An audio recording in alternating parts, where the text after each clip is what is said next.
जय श्री कृष्ण। आज की इस वीडियो में आप सभी सुनेंगे माघ मास महात्म्य के 25वें अध्याय की कथा। तो आइए सुनते हैं। पिशाच कहने लगा कि हे मुनि, केरल देश का ब्राह्मण किस प्रकार मुक्त हुआ, यह कथा कृपा करके विस्तार पूर्वक कहिए।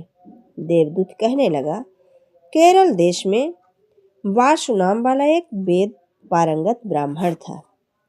उसके बंधुओं ने उसकी भूमि छीन ली, जिससे वह निर्धन और दुखी होकर अपनी जन्मभूमि त्याग कर देश विदेश में घूमता, किसी व्याधि से प्राप्त होकर मृत्यु को प्राप्त हो गया।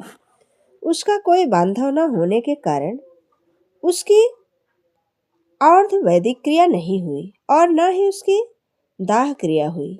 इस प्रकार क्रिया के लोप होने से निर्जन वन में प्रेत होकर चिरकाल तक फिरता रहा। शीत ताप भूख प्यास से दुखी होकर हाहाकार करता हुआ नंगे शरीर रोता फिरता था, परंतु उसकी कहीं सदगति नहीं दिखाई देती थी। सर्वथा दान न देने के कारण वह अपने कर्म फल को भोगता था।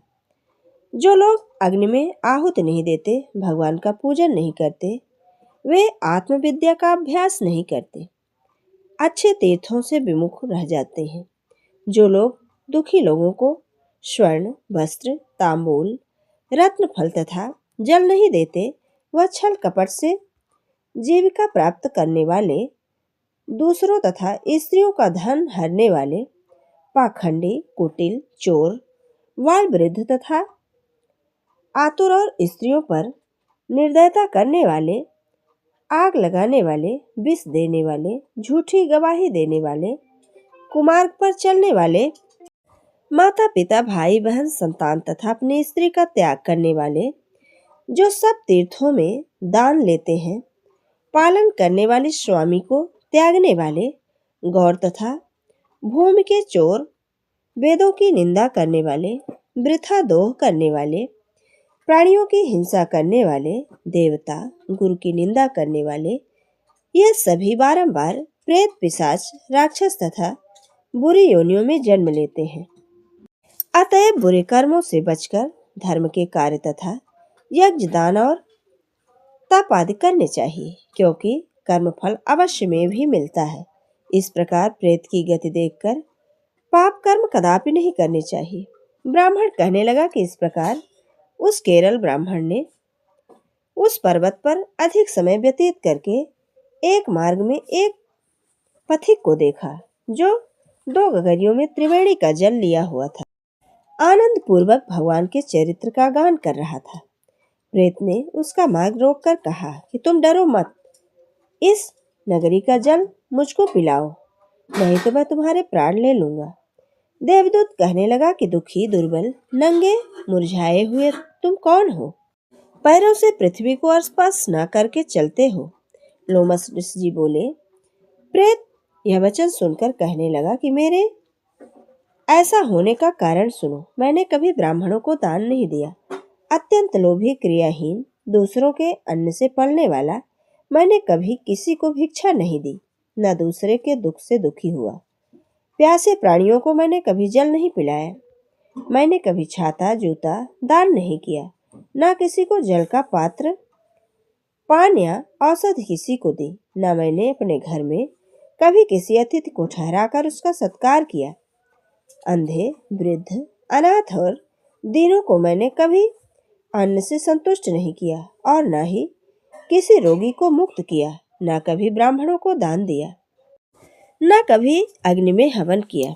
वैशाख आदि मास में किसी को ठंडा जल नहीं पिलाया, न ही मैंने बड़ या पीपल का कोई वृक्ष लगाया, न किसी प्राणी को बंधन से छुड़ाया, कभी कोई व्रत करके शरीर को नहीं सुखाया। इस कारण से मेरा पूर्व जन्म सब बुरे कार्यों में ही व्यतीत हुआ। मेरे पूर्व जन्म के कर्मों से ही मेरी यह गति हुई है। इस वन में व्याघ्र भेड़िए से बचा हुआ मांस तथा जंतुओं के खाने से गिरे हुए फल, वृक्षों पर लगे हुए सुंदर फल तथा झरने का सुंदर जल सभी मिलते हैं, परंतु देव इच्छा से मैं कुछ भी नहीं खा सकता। सर्प की तरह केवल पवन भक्षण करके जीवन व्यतीत कर रहा हूँ। बल बुद्धि मंत्र पुरुषार्थ से लाभ हानि सुख दुख विवाह मृत्यु जीवन भोग रोग तथा वियोग में केवल भाग्य ही कारण होता है। कुरूप मूर्ख कुकर्मी निंदित तथा पराक्रम से हीन मनुष्य ही भाग्य से राज्य भोगते हैं। काणे लूले लगले नीतिहीन निर्गुण नपुंसक भाग्य से राज प्राप्त करते हैं। पर्वत पर भी बलवान राक्षस पिशाच रहते हैं, जिनमें से कभी कभी कोई कहीं कहीं वन में फिरते हुए अपने कर्म के अनुसार अन्न जल प्राप्त करते हैं, परंतु आपको उनका भय नहीं होना चाहिए, क्योंकि धर्मात्मक पुरुषों की उनकी पवित्रता ही रक्षा करती है। ग्रह नक्षत्र देवता सर्वथा धर्मात्माओं की रक्षा करते हैं। यह पिशाच आप जैसे भक्त की तरह आंख उठाकर भी नहीं देख सकता। जो नारायण भगवान की भक्ति से पवित्र रहता है, उसको प्रेत पिशाच पूतना कोई बाधा नहीं दे सकते। भूत बेताल पिशाच गंधर्व काकिन साकिनी ग्रह रेवती यज्ञ मातृ ग्रह भयंकर ग्रह कृत्या सर्प कुष्मांड तथा दूसरे दुष्ट जंतु पवित्र वैष्णव की तरफ देख भी नहीं सकते। जिनकी जिह्वा पर गोविंद का नाम हृदय में वेद तथा श्रुति विद्यमान है, जो पवित्र और दानी है, उनको कभी भय नहीं हो सकता।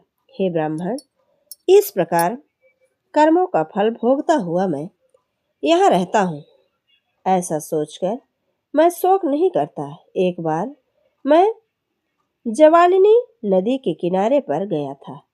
वहां पर घूमते हुए मैंने सारस के वचनों को सुना था।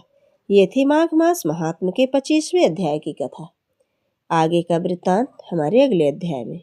जय श्री कृष्ण। राधे राधे।